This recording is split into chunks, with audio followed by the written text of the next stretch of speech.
My name is Dave Hollenbach, the host of From Embers to Excellence, a podcast that explores the many facets of leadership from the perspectives of some amazing people. We discuss the triumphs and failures that have shaped our lives and our leadership philosophies. I've found that it isn't whether we fail that defines us, but when we do fail, how we respond. Leaders dust off the ashes and use their failures as fuel to work harder and as lessons to come back wiser and stronger, more resilient, more determined, and more committed to excellence. Today I'm speaking with Tigrilla Gardenia. She works as a nature-inspired mentor, a leadership coach, and studies plant intelligence and the effects of plant music on human health.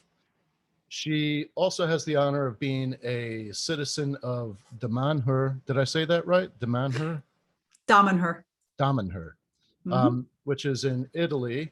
It's the largest spiritual eco community in the world. And we're going to get into, well, first, before we go any deep, where is Damanhur in Italy? We're in northern Italy, so we're about 40 minutes outside of Turin and about an hour and a half from Milan. So what's called the Piemonte region.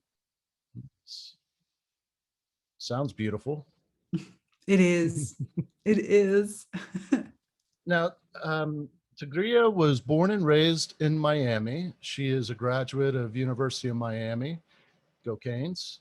And you then migrated to Seattle. You had a production company, and then you transitioned into the circus, and you were a co-owner of a circus. That led you into traveling to Europe with Cirque du Soleil, which I want to hear that story. But let's talk a little bit about your background, your influences. You're Cuban American. Are you? Your parents, were they born in Miami? No, they were born in Cuba. Both They of were them. born in Cuba. Okay, so you're first generation. I am. Awesome. So Miami, it's kind of like the southern Manhattan, I guess. It's pretty good melting pot there. So just growing up there, you're exposed to so many different cultures. But I'll let you take it away. Tell me a little bit about your life growing up. Yeah, it's really funny because moving away. So I left Miami in my early 20s. Basically, right after college, I got a job offer from a company back then called Progressive Networks. Today, most people know it as RealNetworks, if they do know it, and then eventually went off. And I'll get to that point in a minute. But it's really been interesting to the giant appreciation I have of the culture that I feel really privileged to have grown up in. You know, Cuban Americans had kind of the best of both worlds growing up in Miami because we were never denied on the our Cubanness, like our roots, while at the same time fully embracing American culture. I mean, our parents, most of them were first, for those of us that are kind of the first generation, and in those early days when a lot of the Cubans came over to the United States and settled into Miami, they were, you know, middle class, they had educations and all these aspects, and they were able to kind of encourage us all to speak multiple languages, to live both in the cultures. So we were celebrating the day of Jose Marti at the same time as the 4th of July. Like, we didn't feel this need to isolate ourselves or to switch or to hide anything. And so that really informed my life. I mean, without any kind of doubt, that was one of the biggest pieces of what formed an openness to cultures and an understanding of languages and a desire to sort of explore different pieces. So when I went off to Seattle with this, which was kind of like the farthest point in the continental United States that I could go, as my mother likes to remind me, you know, it was this interesting aspect of being amongst all Americans, like all the time. It's like, wait, what just happened here? It's so completely different. But it was fun because I actually studied music engineering and electrical engineering. So I had kind of this already right brain, left brain sort of aspect where, I had the music side as well as I had the kind of technical side. And I go to work on the companies that were at the time really cutting edge, bringing audio and video into the internet. So what people today see as YouTube, we were kind of the predecessor of that. I remember when we launched Real Video, it was like, oh my God, streaming video online, never seen that before. So it was really exciting aspects, and very influenced by, for me at least, that the cultural points of always feeling really tied to Miami. And I've always gone back on a regular basis. I still go back twice a year to kind of give you an idea.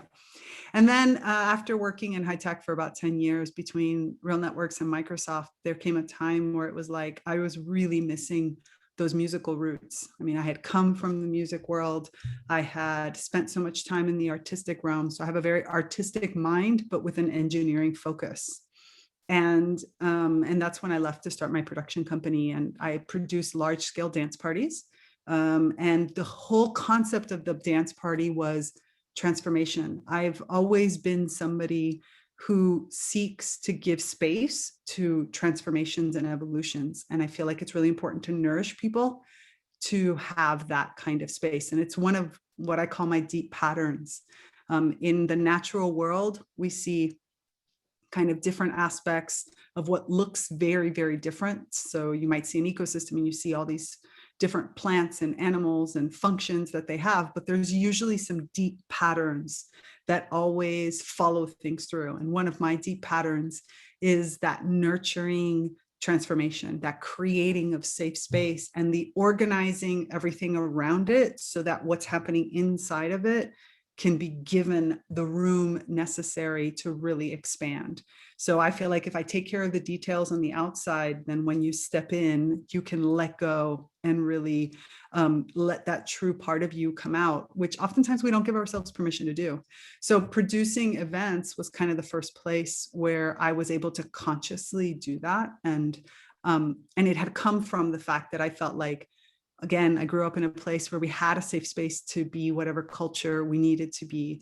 I felt like, and it was the times in Miami where everything was allowed. I mean, it didn't matter if you were gay, it didn't matter if you were this, if it didn't matter if you were what color you were. I mean, it was just very open from that perspective. And then in Seattle, from a technological perspective, that was encouraged. Let's be as wild and crazy and give ourselves permission to create whatever it is, because it was those early days of the internet and you could be the pioneer. And this is, I think, another reason why I'm very much in love with what we call pioneer species in the plant world, which is all those species that step into a void or a disturbance and like fix it up and help kind of transform the landscape. And so my production company was really about that, was how do we create events that seem kind of far-fetched and at the same time create that safe space. So like, for example, one of my biggest parties was at the Science Museum, going all night, creating that space where you could sort of just be a kid again with the music and all of the artistry and all of the arts, which I really enjoyed, in performances. And as you said, I had kind of had the opportunity. I fell into a circus culture, ended up working with some artists who asked me to come on board and help, run this circus company. And from there, it sort of just snowballed. I had like all this artistic side, all these, music and arts and performance side mixed in with my technology. And obviously, when you own a production company, you have to learn all the marketing and the communications. And I loved all of learning all those pieces. So I had all these elements around me. And when my, at the time, partner said, hey, I really want to work for Cirque du Soleil, I'm like, let's make it happen. Like, then that's where the magic stepped in, because by that point, I was already studying magic again. And it had been a long time since I had kind of stayed away from the esoteric arts that I sort of grew up with. Because when you grow up in Miami, you don't even realize that you're immersed in a culture that's super magical and esoteric, because I don't know, Santeria just seems normal. And so, but coming off to Seattle, I was really missing those connections to things that were sort of unexplainable. And so I ended up, again, falling in lap, like synchronicity. You just sort of attract what you really need. Met a group of people through the performances that I was doing in the different production companies who were really into the esoteric arts. And so I just dove back in there. And that was the other kind of missing piece that gave me a completeness. I had the creative side with all of what I was doing. I had the more like STEM, mathematics, science, technological side. And then I had this esoteric side, which really helped me bring these three pieces together. And the last component that came in the future, which I'll get to in a second, was kind of that natural component, that earth grounding component. And now I had them all. So the esoteric arts was kind of helped me really see. So I started to study Kabbalah. I eventually became a teacher of Kabbalah and some other, and sacred geometry and some other pieces. And it was there that I was like, all right, let's apply this. Let's get this job with Cirque du Soleil. And that's really what we did. I did a whole series of different things in order to make this happen. And off I went to Europe. So I've been in Europe now for about 15 years. I spent the first year on tour with Cirque du Soleil, came off tour and settled in a few different, like traveled around a little bit, eventually settled in Barcelona, spent 3 years in Barcelona. And I've been in Damanhur for 11 years now. I came here with the idea that I came here just to visit, and then they asked me to come back, which is very rare, but Damanhur, I'm one of the few people that Damanhur has kind of asked to come and live here, at least temporarily. So I thought I was going to be here 6 months. And yeah, that's been 11 years. Yeah, 11 years. And it's been a really interesting journey because again, it's been the place that has allowed me, since we call it kind of Hogwarts for kids, because for adults, excuse me, because it's like a magical community. I mean, we're all about how do you bring the esoteric spiritual side that we study and research into daily life by living together in the mirrors that we create. And while I was here, I really, I started to learn and step into a communication with the plant world. And that kind of gave me that grounded last side. So I have my super tech part, my more creative side. I have this whole sort of part relating to spirituality. And then I have this grounding connection with the plant world that's really rooted in science for me. It's like rooted in science that gives me permission to express the spirituality. So I've been here for the last, like I said, 11 years and just exploring and enjoying life and growing on a constant basis. As you're talking, I'm just imagining what it must be like there in Damanhur. I want to rewind a little bit and maybe get a sense of the family that you were born into, your mother and father, and do you have any siblings? Mm-hmm. I do. I have 2 older brothers. So you're the baby sister? I am, although it's really weird because my brothers, there is an age gap, like they're 8 and 10 years older than I am. And the way that we were raised, it's kind of like, yeah, I'm the younger sister, but more I'm kind of like the only child. There's like these different weird aspects to it. What line of work were your parents in when you were growing up? My father is a jeweler. He's been a jeweler since he was 11. And so he owned a jewelry store pretty much all of my life. And my mother at first was with him working. And then when they divorced, my mother became a real estate agent. So she was pretty much a real estate agent for the majority of my life. You touched on Santeria. For those that aren't familiar with it, it's kind of like a mix of Catholicism and would it be voodoo? Yeah, it is. And it's my family wasn't necessarily a practitioner in that aspect. That's why I said that the thing interesting about Miami is that it's everywhere. My mom actually talking about how you're educated and sort of your formation growing up.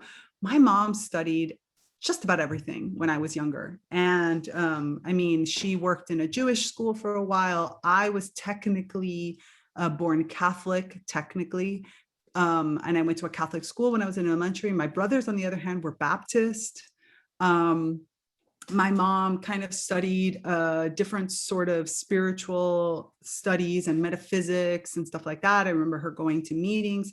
So she had this really wide range of interest. And because she had this wide circle of friends, she would go to lots of different types of events. And my mother was somebody who was kind of a natural medium. She had this connection that she never really expanded on, and to the point where at some point in her life, she made a very conscious choice. And I think this is where I started to see the difference between religions or spiritualities that are sort of put on you versus making an informed and what I call a conscious choice, which I think really informed the way I look at my own leadership style and the way I work with my clients, which is my mom at some point said to herself, I don't like uncertainty. My mother's never really liked uncertainty. And so I do not like any of these sort of philosophical or more spiritual traditions that give a lot of space for leeway. If I look at it from a Kabbalistic perspective, we have the pillar of religion and the pillar of philosophy. They're the two outermost pillars of the tree of life. And the pillar of philosophy says, I get the understanding of what's the quote unquote right thing to do, and then I find my way to do that right thing. Where the pillar of religion says more, I'm given how to do the right thing. So I'm told what the right thing to do is, and I'm given the set of rules in order for me to follow it. They're both totally can be beautiful and positive when they're used from that spirit of pureness. It's just that most of them get distorted either which way. But anyway, she made a choice. She said to herself, I don't like this whole, I'm not exactly sure what steps I need to take in order to get to a good and a good life, let's say it in that term. So she chose religion. I mean, she went through everything that she had gone through, and she went through all like Christianity and, like I said, Judaism and Catholicism and baptism and blah, blah, blah, and all these different and all the spiritual traditions, and then ended up choosing to become a Baptist. Like, it was really a very, very conscious choice, and it's a very personal choice. So she and I can have wonderful conversations because my Kabbalah gives me an opportunity to kind of create a dictionary that allows me of a thesaurus, you might say, where she might say Jesus and I might say Tiferet or beauty or the heart consciousness or whatever. And she might use, a metaphor or a story from the Bible, and I might then apply it to an archetype or a type of understanding or wisdom that comes from a different tradition. And I'm able to use a language that she understands and map that out. And we're able to then have a beautiful conversation because the core essence of it all is the same. It's just that she likes being given rules and I don't. So we just have two different ways of applying it. Can you tell me a little bit about your time with Cirque du Soleil? So I'm very curious about what that life is like. Yeah, imagine a city of 200 people traveling around together. That's what it's like. It's really bizarre in that aspect. So the way that traveling tours and Cirque work is that you have, of course, all the artists and all the tech people, and then there's a core staff of administration and ticketing and lots of other administration that's really important, things like the people who get you your visas and stuff like that. There's even cooks because you have a kitchen, and there's like certain technical staff that is really, really important and core. And then there's all the family members that travel. So artists are allowed to have their full, at the time that I was on tour, artists are allowed to have their full families on board. So, husbands, wives, lovers, whatever, and their children. And then they have a school that the children can go to. And then the techs are allowed to bring their significant others on board and maybe their family, but there's a slightly different way that it works. So I was with one of the techs at first. I was just traveling as a family member, so I got to experience that. And then later on, I did work with them for a while. So I got to experience what it was like to be a full employee. And it is really interesting because there's a kind of set schedule, and the way that those tours work, the tour that I was on was one of the tours where you had the tents. So there's a period where the tour arrives in a new city, you set the tent up. There's some time in between where some of us are off and some of us are working, depending on what roles you have because of the creation of the whole sort of site. And then everybody comes in and you have, your prep time and the time that you sort of get used to the new space. And then you have your performance time, and performances can be anywhere from, depending on what the city is and what the kind of like crowd is in the city, can be anywhere from 9 to 14 performances in a week. So you really only have one dark day, one day when you're off, and every other day that you're working. And it's really interesting because those tours can be anywhere from 4 weeks to 3 months, where you can be in one site. Like we were in Amsterdam for 3 months, for example, and other sites we were maybe only there 4 or 5 weeks. And you get to experience what it's like to sort of be more than a tourist, because you live there, but not quite a local. And you have a choice to make, which is how much do you stay insulated within the Cirque family? So you just hang out with Cirque people, you do things with Cirque people, or how much do you sort of try to get into the local culture and experience that? So for me, that part of it was fantastic because I got to live in new cities. Like I said, at the very beginning, I wasn't really working. So I had my own work that I was doing, producing events still. So I was kind of flying back to the United States to produce events. And it was great because I took it as an opportunity to sort of learn new cultures, meet new people. We had the, look for events that I could meet. And I still have a lot of good friends in some of the cities that we experienced because of that. Once you start working, it's a little bit, of course, more difficult because you have long hours, and there's each tour has kind of their own culture that gets created. Some are more open, some are more closed, and there's very specific types of routines that happen. And for the artist, especially, as well as the techs, to be honest, it is definitely, it's hard on the body for anybody who works there, because you're always in a new city, you're getting used to a new room, you have a limited number of your things that you bring with you. I mean, not that limited, but pretty limited. And then you have this, you're constantly pushing yourself to improve the show. So even though the show is basically the same, you're still looking at improving it. So techs are working with artists to introduce new acts, to make sure that the safety is up. You're always checking for the safety. So it's definitely a vigilant culture in a lot of different ways. And yet at the same time, people want to cut loose because it is that way. And some of them are young. Some of the artists that come in and some of the techs are really young. So it's just this very weird culture that gets created. You strike me as being very independent, very adventurous. Would you agree with that?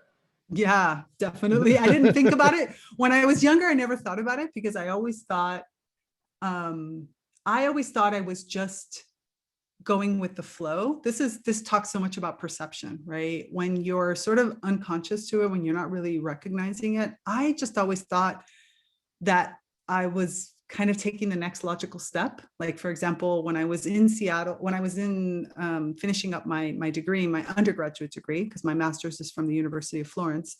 But when I was finishing up my undergraduate, I thought to myself, I got 2 job offers just about at the same time. And one was with the FBI and the other one was with this high-tech company that nobody knew.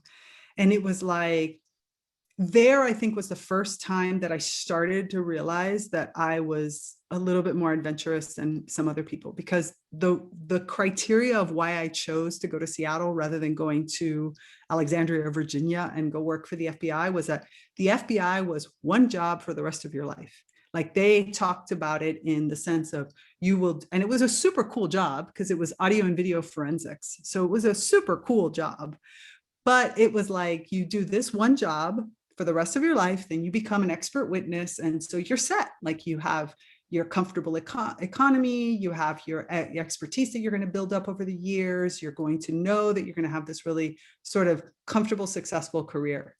And the other one had stock options. Totally risky, but I was like, I'm 22 years old. Who cares about a pension? Like, I want a stock option. So let's go there. And I think that was kind of like not in the time that I was making that decision. I just thought it was fun to go like explore something completely different, and not knowing that it could fail because it was an internet company and like it could have gone under. But it was a few years later when I made a few other choices that some friend of mine said, she's like, you're like the bravest person I know. And I'm just looking at her going, why? And she like made this list and I was like, I just thought it was logical. Like, I just thought I was doing what came naturally. Well, where do you think that comes from? That adventurous side and that sense of independence that is just, I mean, that just seems very natural to you. Yeah. And it's funny because my mother is not like that. But at the same time, total credit to my mother because she said it to me. We've had this conversation before. My mom made a lot of safe choices. Like I said, she picked religion because she wanted a set of rules that she could be within, and that was what she wanted. And even in her own like work life, she never really didn't take bold choices and didn't do that. She's lived a really comfortable, and she said it. She's told me, I wanted to just be comfortable. I wanted to be comfortable and safe. But I never wanted you to be held back by those things. So she never made it sound like that's how I should be. And she never taught me that you should be like me.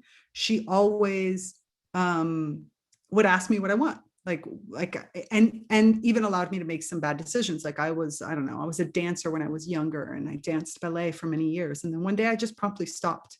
And many years later, I asked her, I'm like, why did you let me stop? Like I could have kept going. I mean, I would have never been a ballerina. I'm way too big for that. But I would have, kept going and at least, had that. And she's like, because you wanted to stop. And I was like, yeah, but you're my mom. You could have pushed. And she's like, no, that's not my job. That's not my job. You made your choice. I told you what the consequences was. I explained, the good and the bad. We had a conversation about it. And my mom was always like that. Like if I did something wrong, she never punished me. She would sit down and we would have a 2-hour conversation. She would explain like, when you don't come home on time, this is what happens. I stay up. I don't get to sleep. The next day sucks for me. This happens. I start to get worried. Something could be happening to you. So I put things in motion. We start to bother other people, blah, blah, blah, blah, blah. And at the end, I would feel so bad because of what I had done that I would punish myself. I'm like, I'm going to my room for the next, 2 weeks or whatever it was. So I think that kind of created a safety. And the other thing was the way, which is funny because like, again, she doesn't take big risks, but there was something in the way that she taught me was to always take a calculated risk, but more than anything, create a safety blanket underneath it. So sometimes a little too much, I'll be honest, but it's really weird. Like, yeah, I went to Seattle because it was a calculated risk. I was in my 20s. I had, I knew that I could always come back to Miami if I really needed it and live with my mom.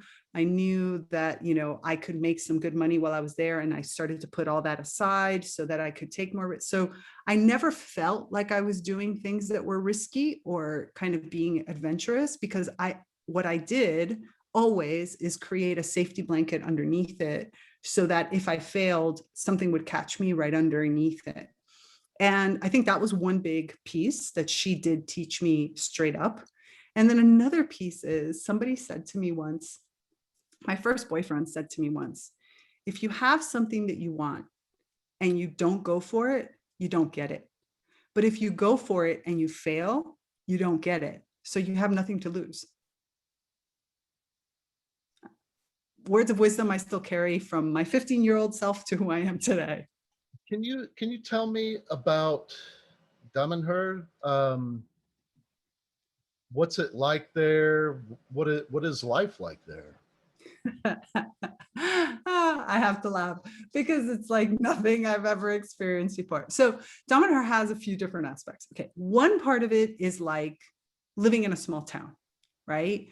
When you live in a small town, everybody knows you know everybody. There's a whole thing, even though we're not one area. So different than what many people think of and some other communities are, where it's like you come in and you have this one big living area that you all live in, like a physical commune type of thing. We're not like that. We're actually made up of a combination of different levels, where we have some people that live in what's called a nucleo, which are our shared homes. And sometimes there can be anywhere from 5, 8, 15, up to 30 people. I once lived in a nucleo where we were 31 people living in the nucleo. So giant house, lots of territory, lots of different projects going on.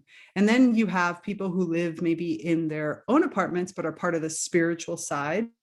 and interact on a regular basis. And then you have some other people that have just chosen to live in this area because they really like the energy, because they like the overall thing that's going on, even if they don't strictly adhere to the spiritual side of it. So you can interact socially and spiritually in different levels. And the thing about it that's amazing is that we all sort of have this shared philosophy, right? We have this belief system. And from those of us that are initiates, part that follow the spiritual path, we have this shared rituality, this shared common set of goals that are both macro, like the reawakening of the divine spark of humanity, the evolution of humanity, all that, all the way down to like the micro of taking care of our sacred woods forest, the way that we interact with one another. So you have lots of projects that are happening and lots of different what we call spiritual research that you're doing. And so you're able to express, because we're kind of like a city, you're able to express your spirituality in whatever way works for you. So for example, I am in one group, I'm a part of a group that researches the interaction of humans with nature and how we better understand our own divine nature by interacting and spending a lot of time with nature. So that's one area that I study a lot, and that comes into very heavily into my work as a nature inspired mentor, and into the way that I coach in leadership, and into the way that I teach, because I teach plant communication and I teach plant intelligence. So it's all informed and I get to research it there. At the same time, I'm part of another group where I'm a knight, which is part of the creation of our temples. We have what's considered kind of the eighth wonder of the world, the temples of humankind, which are underground temples that we've built completely by hand. Beautiful chambers, completely decorated, all created by us since the 1970s. I think 1978 is kind of when we started. So these temples, and the kind of think of it like the Knights Templar, right? Where it's about the building of the temples, the protecting of the temples, but also the security part of the whole people. So I get to express that nurturing side of myself, that desire to take care and create safe and sacred space through my work with the Knights. And in there also, part of that safety is understanding nature and being able to, like I just did survival training a week ago. And I did a weekend of survival training and understanding what are the important things and aspects of that, because that helps me better protect our people and the creation of our culture. So other people instead are parts of different groups. A friend of mine is a part of a group that is all around the spiritual economy and what does it look like to have an economy that's sacred.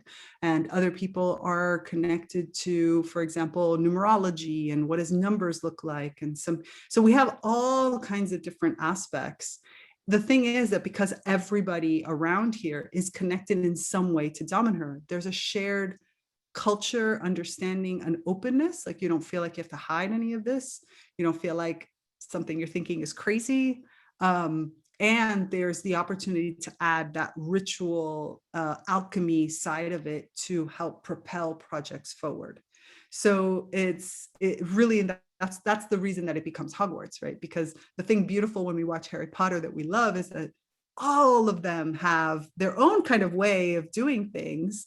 Like somebody might work with dragons, and we have people here that work with dragons, and some people might work instead with wands, and we have people here that work with wands. And so you have all these different pieces, but in the end, your overall goal is all going in the same direction, and you can rely on one another when you need it. That being said, let me make this big caveat. We're human. Like none of us are perfect. We have tons of problems too. But the thing is that having a shared culture and a desire to grow means that there's also more opportunity for like working through those.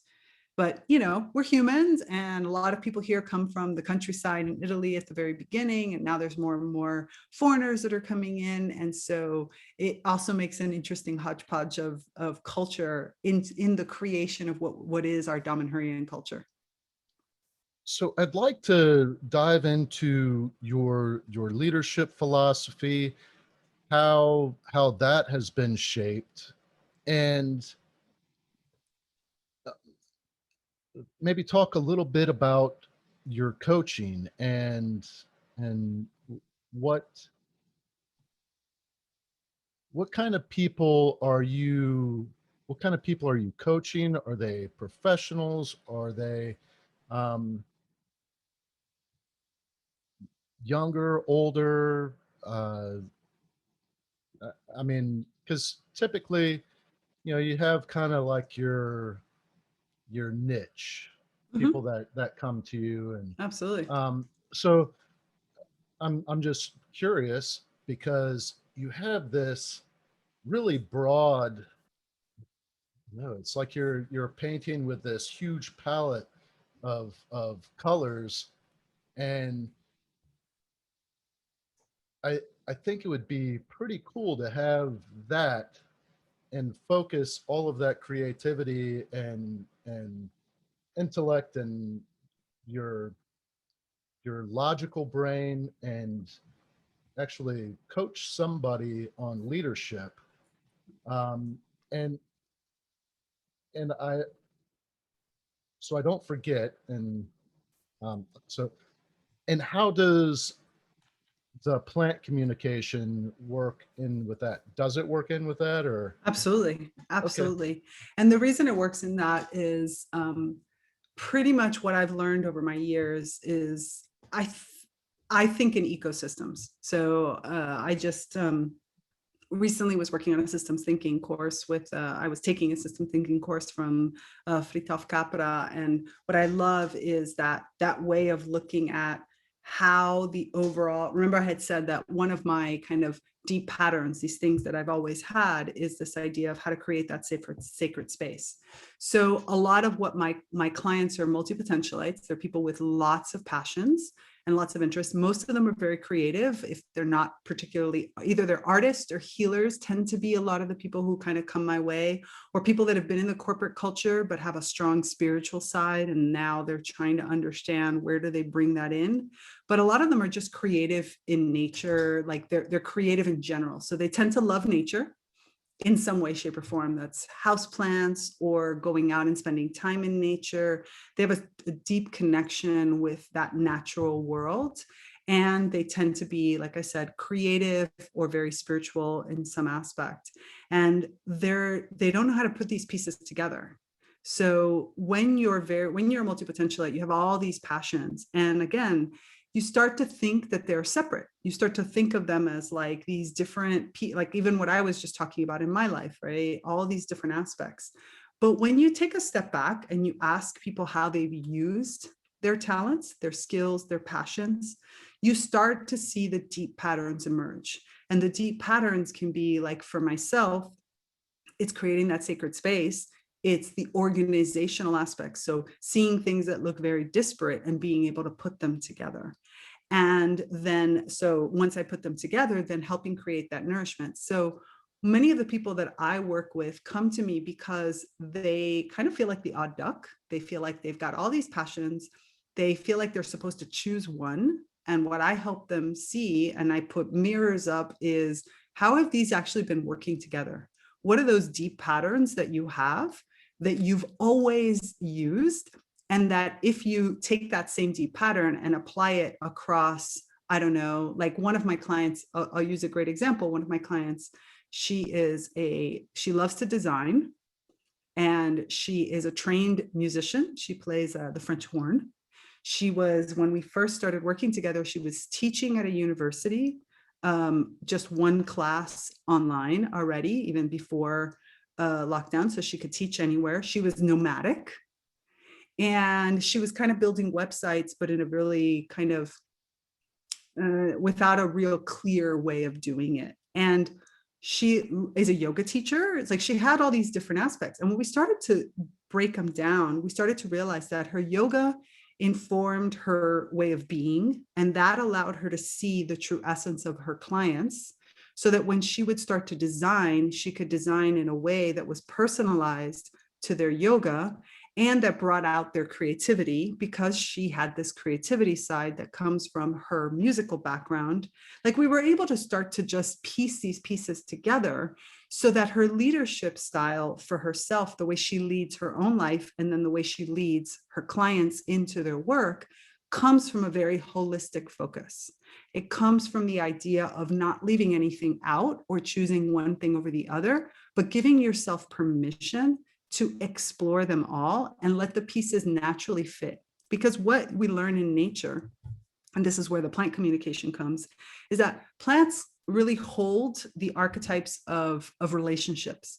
So we think of relationships as like, okay, we're partners, so both of us get a benefit, or we think of it as competition. We have like basically 2 or 3 patterns that we as humans are aware of. But the truth is that there's at least 5 or 6, if not more, types of relationship patterns. And nature is really great, and especially plants, at choosing which one is best for you at the time. And it might only last a little bit of time, or it might last a long time. And some are mutually beneficial, which have kind of specific criteria that are slightly different than the way we think about it as humans, and that help us. But there's some are competition, some are parasites, some are predation. There's some are what's called commensalism, which means somebody gets a benefit, somebody else doesn't get any benefit at all. There's all these types of relationships. And those relationships can be with other people from a perspective of a human, but they can also be within my own talents. So when I give myself permission to look for those patterns and to be okay with however those patterns come out, I now give myself permission to see how my disparate talents actually tie in together. And how, if I instead look for the places where, like, for example, I studied music engineering, like I said, and I was a musician. I played the piano and I sang in college. I've never played the piano since I graduated, but I will always be a musician because my brain, my mind thinks like a musician. I have that creative piece. And I love that that training has taught me how to help musicians and artists of all sorts. Especially I work a lot with painters and designers and people who are trying to get their creative inspirations out into the world, because my kind of more technical mind has always been geared toward what is it that the artist is trying to express? What is your big why? How do you fit that why into the world, and how important it is for the world to be able to see that and use that? So I create that sacred space, that safe space to express that. So a lot of my clients are entrepreneurs or naturepreneurs. So they're nature inspired entrepreneurs. We tend to look at things as an ecosystem. So, and I use the communication with the plant world specifically for the people who want to express that, because plants have a different logic than humans. And plants, when you start to work with them, either as mentors, as models, and as collaborators, from a scientific as well as from a science spiritual basis. I mean, I have a master's in what's called vegetal future, plants, social innovation, and design. So I have the really kind of technical side of plants, and I study plant intelligence as well as the spiritual aspects of it. And when you start to enter into the logic of plants, you start to understand that you are nature. And I could start to develop new parts of myself, because the things that plants can do specifically in the way that they do them, I might not do them the same way. But the concepts, because I am nature, means that I can also start to develop different sides of myself that create those ecosystems, that really nourish those ecosystems. Because that's the other thing. Plants are autotrophs, means that they create the nourishment for their ecosystem. So my goal with my clients is, how do I create the nourishment for the ecosystem that I need to build? And how do I work together with others? So that's where the leadership becomes really important.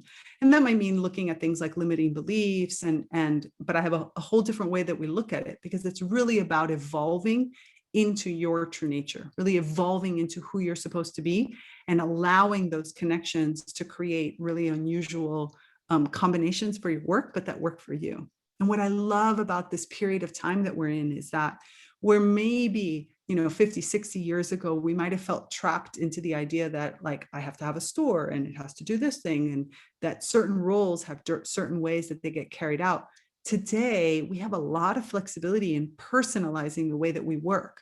And, it doesn't matter what you do. Like my father, like I said, was a jeweler, but I've seen jewelers that are super design oriented. I've seen jewelers that are really functional. I've seen jewelers that do magic. I've seen jewelers that instead work with ornamentation. Like there are so many now ways that we can personalize ourselves and and also market ourselves. So we talk about how do you really market something because of the why, so that you can reach the goals that you want that are really fulfilling and nourishing for your life. I love your passion. Like watching you talk is really cool. Um, it's like so the people that are just listening to this, you got to go check out the my YouTube channel and watch this video, because if it's not coming through in her voice, you can definitely see it. Um, but and I'm so I wasn't sure what to expect. You know, reading your bio, because well, I think that most people listening to this, most people in my audience, I think are probably thinking along the same lines as me. Is like, what is plant intelligence? Which is a great question, because the thing is that we all our lives have grown up with this idea that plants are these, immovable kind of almost objects that sit in our homes or are outside of our house. But what modern science is starting to recognize is the fact that plants have, if you think about what the definition of intelligence is, right, which even in its most basic form, intelligence is the ability to capture a stimuli of whatever sort and to make a choice and a change in behavior based on that stimuli. So and for that to happen, it means you have to have memory, right? Because I have to know that something came in, I have to have receptive properties. Then I have to be able to remember that thing. And then I have to be able to compare it to something in order to then make a choice on how I change because of it. And that's really the essence of plant intelligence. It's the fact that what we're learning from modern science, and for probably about the last 10, 15 years, that finally people are starting to get into this and start to accept, although there's a huge controversy. There's a lot of people that do not want to use the term intelligence for plants, but it's the idea that plants really are paying attention and that they have some kind of processing system that is not the brain that we as humans have, but that there's another type of processing system that allows them to take in stimulus, remember it, and there's been studies that have been done to show that plants have memory, and then make choices. So literally plants are comparing something that happened to something that's happening right now and making a choice and changing behavior because of it. And this opens up a whole world, because it means that the plants that are in my house, like right now, I'm just staring around me and I have one plant here and there's several all around my house, are actually a part of my life, not just as decoration and objects, but as participants and as potentially collaborators. And also, given the way that plants sort of evolve, and more importantly, their understanding of families. So from other studies that have been done by like Susan Simard, for example, we know that plants recognize their family. So plants will treat direct family differently than they'll treat other members of maybe even the same species, and then differently even from other members of the ecosystem. And so they pass generation by generation, they pass information, which means that the history of our planet is actually embodied in the plants, right? The history of 470 plus million years of history is embodied in plants. And so we can tap into that, we can connect into that, and we can learn to process information, and the way that they make decisions is different from the way humans do. And so what else could we learn? Plus, they have a lot more senses than we do. We have 5 senses that we know of, right? We can taste and we can see and whatever. They've got those 5, but they've got another 15 and at least. And so that means that they're taking in so much more input from the planet, and they're able to make decisions at such a granular level. What could we learn from that? Plus, what they decide usually produces no waste, is good for the overall ecosystem in which they're in, and is pretty resilient and can adapt to constantly changing conditions, because plants are always having to adapt, whether they're in a forest or whether you've brought them indoors. In order for them to survive indoors, they've adapted. Many of the plants that we have as houseplants are actually originally tropical plants, and they've had to adapt to an indoor environment with low light, with all kinds of things.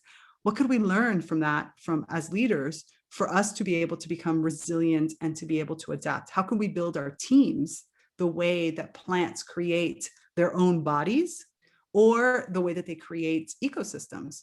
What can we learn from the relationships with pollinators that they have, or the relationship they have with other plants? Like, there's just so much out there that, again, is natural. It's natural to us. And that, therefore, if we were to start adopting more of these ways and collaborating more with them, then how different would our houses be? How different would our lives be? So if you would have to sum up your approach to leadership and how you coach leadership, would you say that first you kind of examine your nature or the nature of the person that you're coaching, and help them kind of see their role in their ecosystem? Is that Absolutely. okay? Yeah. And I would say that the most important part for us to recognize, and what I would say to sum up my leadership style and the way that I coach leadership, is everything you're experiencing is natural to you, whether it's a limiting belief or something that's trauma or whatever, but the way you're reacting to it has a natural. If you can go back into what the original goal of it was. So let's take the idea of, I'm afraid to spend money.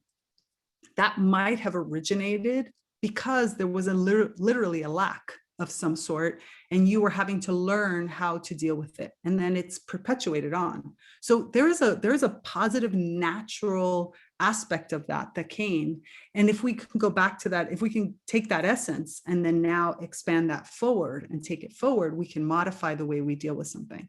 The same, you can find it in anything, like, why don't I listen, or why do I feel like I need to yell at somebody rather than like work with them in a different way, and the way that I interact with a team. If I take a step back and I think about, okay, what is really the most natural, quote unquote, approach without me forcing it, right? We say, from a biomimicry perspective, which is when we imitate or look to nature for patterns that we can follow, humans tend to use the beat, treat, what is it? Beat, treat, and heat method, right? We tend to beat something, heat something, or treat something in order to get it to happen, where nature instead would evolve into it. And so if I was to take away that human cleverness and think that it's super cool to heat, beat, or treat, which is really what's destroying our planet, and instead step into a slower, more natural approach, could I find more happiness and joy in what I'm doing? Could I actually find a way to work better with people? Because is it the end result that's most important, or is it the way that we're doing it to get there? Yeah, I would agree with you that it's all about the journey. Mm.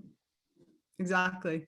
Exactly. And we spend so much of our lives judging ourselves and thinking that we're doing it wrong, or wondering all these things. And if we just learn to accept our true selves, again, taking out those layers that aren't mine. Like, I had to separate myself from the things my mom was, or I had to take away from things that maybe I might have been taught in school. And, I maybe had to like unlearn a series of things in order to get down to the fact of, what do I really like? What is really true to me? What is it that I would choose if I were on a deserted island, type of thing. And again, that's where that other logic of plants allows me.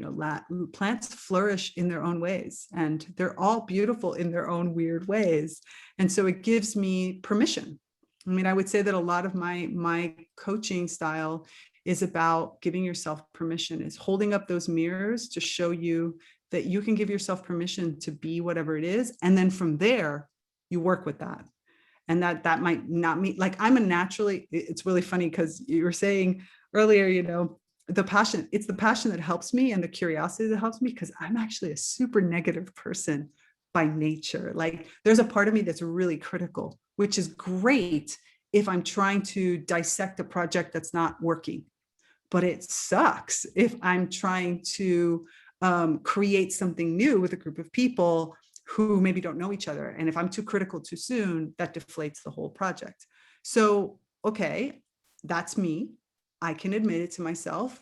This is who I am. So what is the essence of why I'm being critical? I'm being critical because there's something I don't understand and I think it's working wrong. Okay, so what if I'm curious about it instead? And I ask a bunch of questions that are curious. What if instead I look at it with this way? Could that, like, I could still get to the same essence of what causes that critical nature, but do it in a way that's fun or constructive.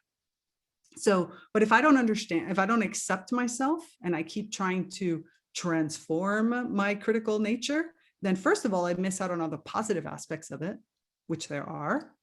And probably the other aspects are driven by fear. So I don't really get rid of the fear and it doesn't really change anything. So I first have to accept it and then work with it. I couldn't help but tie a few things together. When you were talking Yay, my about, coaching is working right there. Sorry, I had to say it. yeah, no, so I have a question, but to lead into the question, I want to kind of make sure that I'm really traveling along the same path as you here. When you were talking about your dance party productions, creating a safe space for people to express themselves and to grow and, you know, enjoy that space. And then you talk about as humans learning ways to grow to better express your true nature, your true essence. How do you coach people on how to better give themselves space? Yeah, this is a huge part of it. And I think that this is one of the places where physical nature, like this cat just jumped on my desk. This is a place where physical nature is really a great tool sometimes. This is, I think, why for me, most of my coaching, and this is why I like coaching nature lovers, because it helps sort of create that place of space. So when you interact with nature, which can be in any way, like for many of my clients, I might start off with just a house plant, right? Just really taking that time. We've lost the art of observation. We've lost the art of observation of others and of observation of even ourselves. We judge ourselves a lot, but we don't really observe ourselves and observe ourselves without that judgment, observe ourselves to really kind of look at the whole picture. So for me, creating that space is really important. And I might work, like, for example, in my coaching programs, I include my course, Reconnect with the Plant Kingdom, which is all about, you know, how you do that reconnection back into this relationship, which slows the pace down. And that doesn't mean you have to be slow, because I'm a super speedy person, but it's more of a way of looking at something. It's about allowing yourself to give time for things to emerge in the way and to trust that your process takes time and it's iterative, because that's the other thing. We tend to think that, you know, I go take a course or I work with a coach for, like, my coaching program is a year long, and it's a year because we're different in the different seasons. Like, I'm different in the summer than I am in the spring. I'm different if I grew up in Florida in the summer and the winter in Florida. Like, it's just different aspects of it, because nature itself is rooted in its place and is different across the seasons. I'm different in a new moon versus a full moon. I'm different from the perspective of, from after 3 months of working on something, I'm different, but that doesn't mean I finished it. I still need to go on. So I work a lot with my clients to give themselves permission to slow down without missing a beat. So we do work on, like, for those that are building businesses, for example, and they're working on their personal transformations as they're building their businesses, we look and see, okay, where are the places where we can sort of fast track this piece, knowing that I'm going to change it. So it's okay to build this piece, give it a layer, stratify it, and then add another layer that even completely changes the layer that you already created. So again, it's about permission. It's a permission to not see that as a failure, because you might think that I left high tech like Microsoft to go work, you know, with my own production company, but that production company is what got me to Cirque du Soleil and what got me here to Damanhur, where I am. So there is no failure. I left, or even when I left tour, Like, what are you talking about? You're with Cirque du Soleil. Why would you ever leave? Because that wasn't what I needed anymore. So it's not a failure. It's a step. And I trusted in the process. So it got me where I am today. And so part of also all of that acceptance is accepting that each step you can be a step forward, even if it looks like a step back, and that we can put things in place that are temporary, that we know we're going to learn from, and then we're going to grow to the next level. And that growing might mean changing everything completely. So there's lots of different aspects around this, because again, that's how an ecosystem grows. We as humans tend to think we like change, but the truth of the matter is we're afraid of it, because change, radical change or transformation, or especially evolution, tends to mean breaking down what was to what is, right? So I might see the idea of, I don't know, like if you think about it from plants, when they came from out of water and into the land, I might think of those plants that no longer could breathe underwater as a failure. Oh my God, I can't breathe underwater. But wait, they've become land vascular plants. Like there's a whole evolution that happened there. So because evolution usually takes hindsight, it's really hard sometimes to consciously allow that evolution to happen. So that's why that safe space is important, where you don't see something that happens as a failure, but you see it as maybe a step forward, that something gets left behind in order for you to grow into something new. That's beautiful. I really, really like how you explained all of that. Thank the plants. They've taught me so much. And it's funny because I'm a city girl, right? I mean, Miami's not really a city. I'm a suburb girl.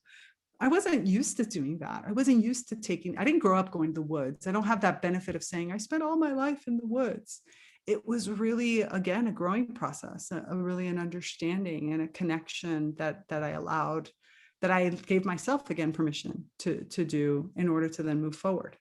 Before we started recording, you mentioned that you are going back to school. Um, you're working on another degree, I assume. Yeah, I'm doing a certification program right now. So I'm back at the university. So I in 2018, 2019, no, so 2017, 2018, I went to Florence and I got my master's. So, which was again a very unusual master's because it was the first time it was being offered ever, and it was with one of the kind of predominant scientists in the world on plant intelligence, so Stefano Mancuso. And when I finished my master's, I was like, oh my God, this is so cool. Now what am I going to do with it? I was like, I wasn't really sure what I was going to do. And so my career has continued to evolve, right? And all these different pieces that get added to it.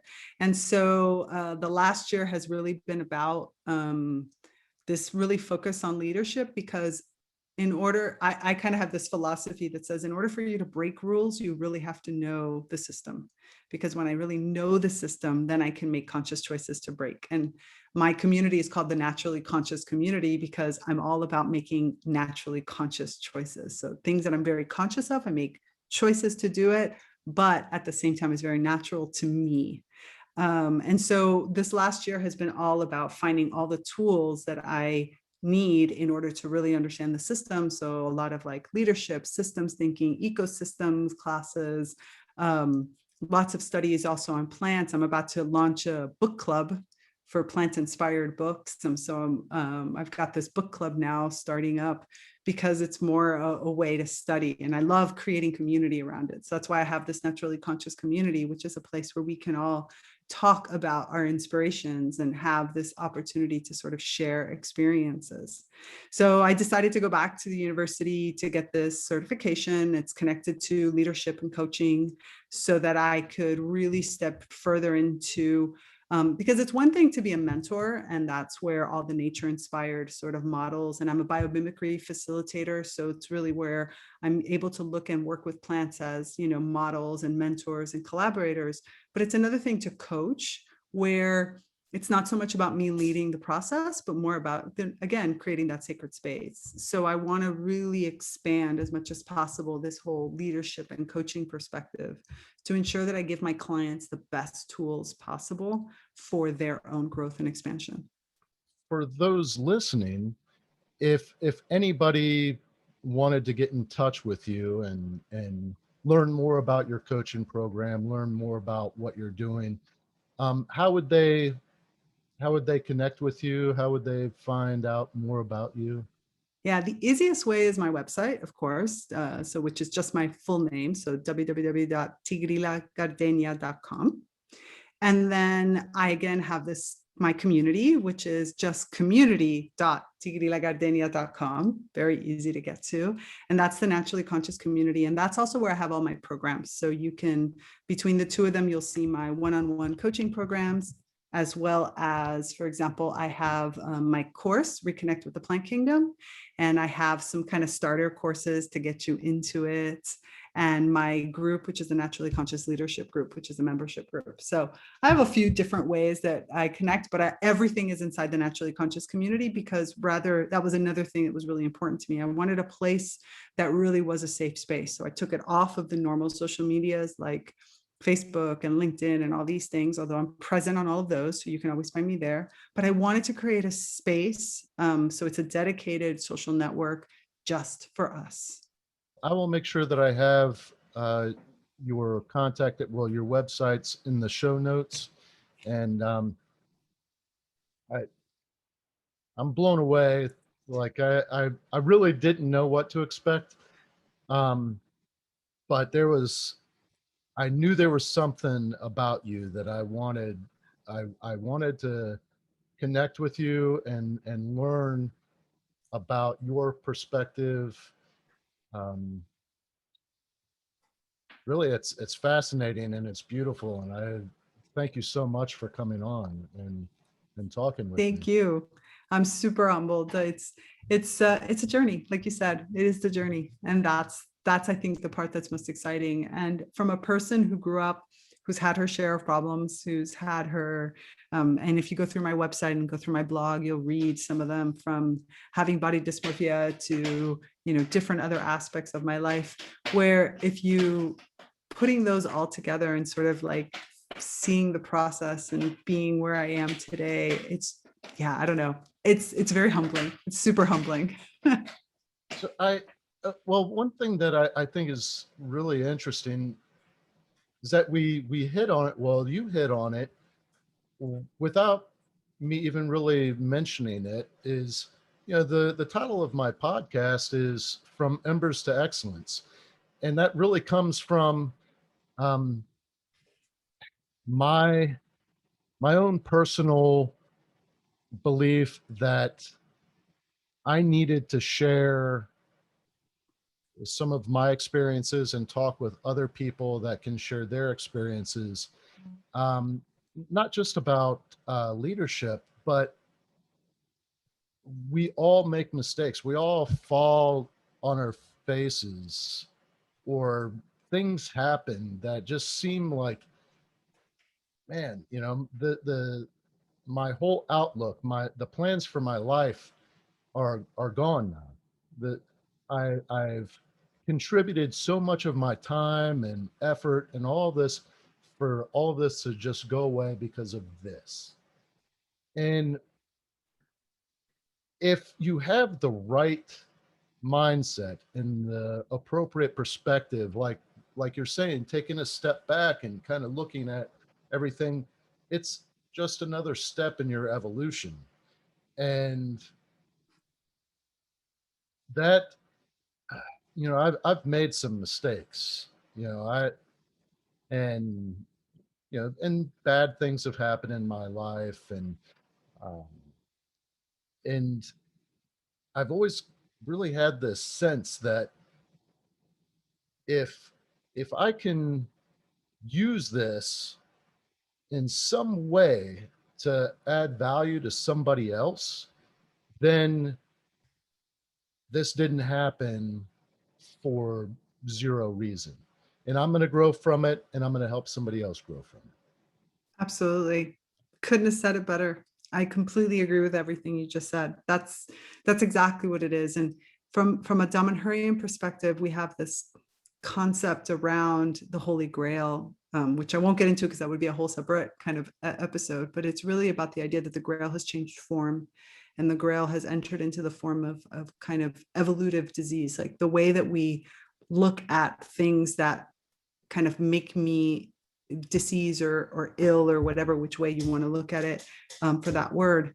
And it is exactly that. It's the perspective of, and I have to say, I have this obsession with sort of, I watch a lot of inspirational videos of people who have maybe very rare diseases and stuff like that. And I love it from the perspective of everything has, I don't want to say that everything happens for a reason, because that's kind of corny and all these aspects, but it is really about the way we deal with it, because some things are inevitable and our lives take turns and we make decisions based on the knowledge that we had at the time. And they're not always great decisions.